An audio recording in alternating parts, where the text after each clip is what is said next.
Hi everyone, the purpose of this video is to walk you through saving an email attachment to your desktop, specifically the timesheet template that is emailed to you every pay period.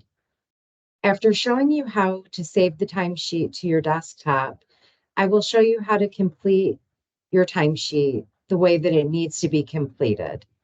Make sure you check your email and read all of the emails that are sent to you from AC Payroll. Most of the emails that they send to you are due date reminders. However, if they have questions related to a timesheet that you submitted, they will send you an email asking for clarification. It is your responsibility to read and respond to these messages. If you do not respond, you may not get paid. So it's very important to check and read those emails. Okay, so I'm sharing my email screen with you. And what I'm going to do is I've clicked on this email from AC Payroll, and I'm going to double click on the timesheet template to open it.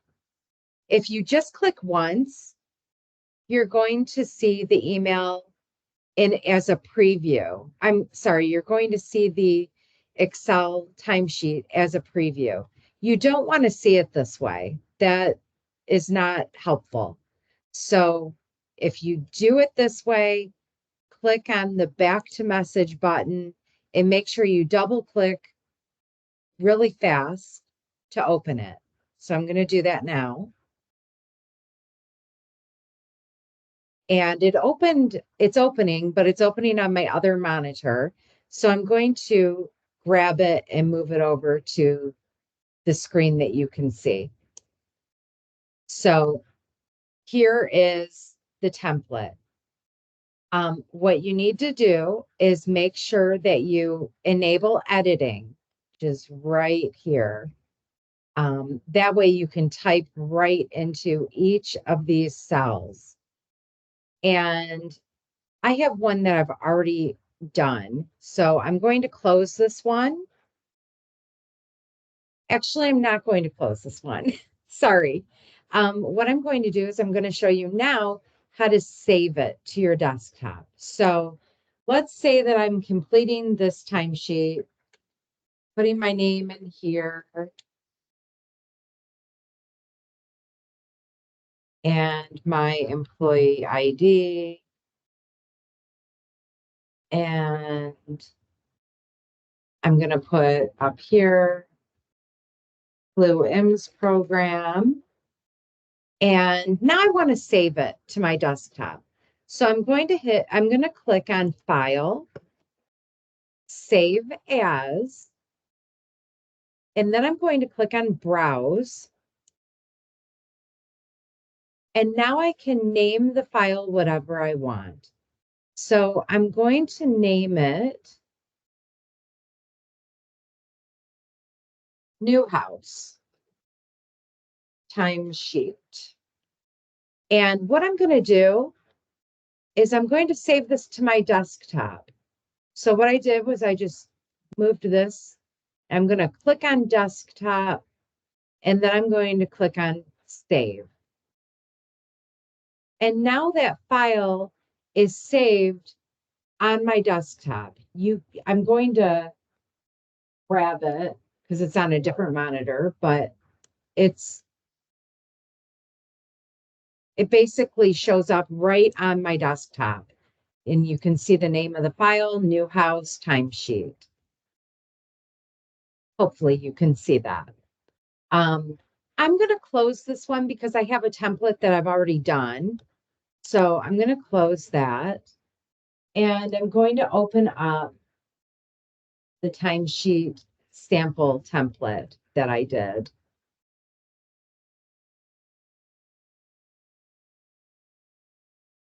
So, and one of the things that you can do is down here, there's a minus sign to zoom in, and then there's a zoom out and zoom in. So this is kind of small for me. So I'm going to hit that plus sign to make it a little bit bigger. But you can make it as small as you want. Let's say you're on your desktop and you want to be able to see, I'm sorry, you're on your laptop and you want to be able to see the entire timesheet. You might have to make it a little bit smaller to be able to see everything on your laptop. But since I'm not on a laptop, I'm going to make this a little bit bigger and hopefully that's helpful for you as well. So you can see the first thing that I did before filling this timesheet out was I clicked on enable editing.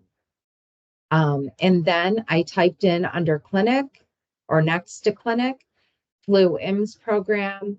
I put in my name next to name. I put in my employee ID number, manager. I put Newhouse/Simon.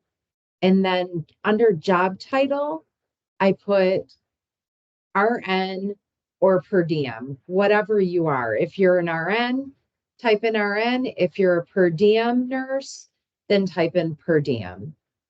The first thing that we're going to look at is this is the current pay period when I did this timesheet. So let's pretend it's April 5th, the week of April 14th. So what I did was on April 15th,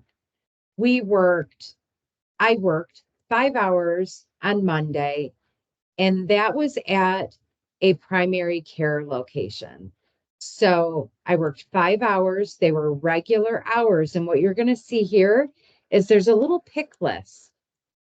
And reg is the only thing that you can pick for this particular cell, which is correct because we're in the regular hours row.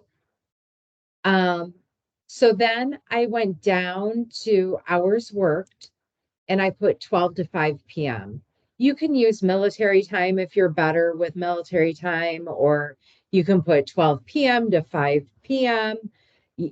Just whatever makes sense. The payroll people will understand if it makes sense. It has to match the time frame here, 12 to 5 has to match the number of hours you're reporting up here. If these two do not match, timesheet or AC payroll will send you an email asking for clarification. So make sure that those match. Now, for primary care locations, if you work at one of those locations, you're going to have to put in the comments section, the short code for that primary care location. And Joanna is working on a Google sheet that she will share with you all that lists out the short code and all kinds of other information that pertains to each health center. So you'll want to look for that. So that is how I filled out my timesheet for April 15th. It was I only worked regular hours. I have my hours worked filled in, and I have the short code filled in here under comments. Now, the next day that I worked was Wednesday, and I didn't work a clinic. I worked on my cornerstone mandatories. So it took me 2 hours. I put it in the exception hours here, 2 hours. I picked from the pick list. And you can see here, there's a whole bunch of them available. I picked from the pick list HB, HPB, that's hospital business. And then I put in the time frame from 4 to 6 p.m. And then all I had to enter in for the comments is cornerstone. We no longer need to enter a C or an F for COVID or flu because everything is charged to the flu program now. So no longer need to choose a C or an F. Just put in what it was. You did cornerstone. If you did BLS, then instead of putting Cornerstone in here, you would put BLS. Or if you did BLS, the pre-work, you could put Cornerstone and BLS in that area. It just needs a descriptor. Now you can see on Thursday, the 18th of April, I worked 5 hours regular. It was from 8 to 1, and it was a community clinic at the Michigan Union. So you don't need to enter anything in the comments space. Again, because in last season, you would put an F or a C in that space. You don't need to enter an F or a C because everything is charged to the flu program. So just leave it blank. And one of the things that I'm requesting is that you do not put in any unneeded information. It causes confusion. So don't type in here Michigan Union because that may cause the payroll group to be confused. What is that? So just leave it blank. Now you can see up at the top area, I missed turning in the previous pay period's timesheet. I wrote the reason, typed in the reason, missed deadline. And you can see here that I put the date. It was March 26th. I worked 5 hours. They were regular hours. And the reason is missed deadline. And I also worked on 3/28 for 4 hours. It was regular hours, but it happened to be at a primary care location.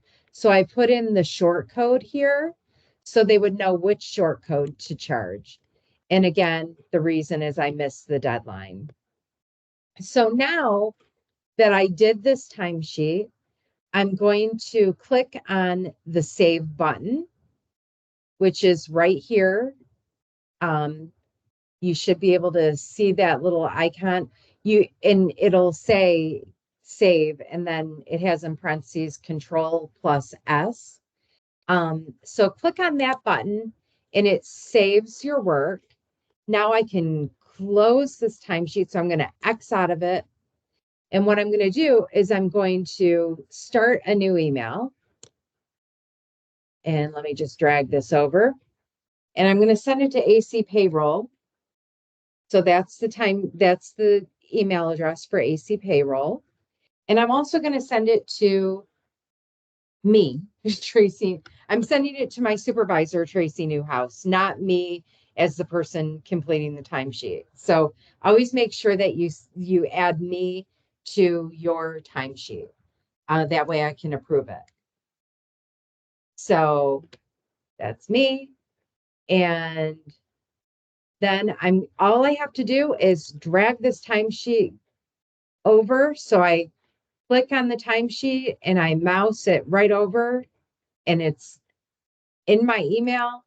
And then I can type, please see my attached timesheet. Thank you, Tracy. And then I click on send. I'm not going to hit send because I don't want to send this fake timesheet to AC Payroll. But that is all there is to it. I hope that this video helps you. If you have any questions, please let us know. Thank you.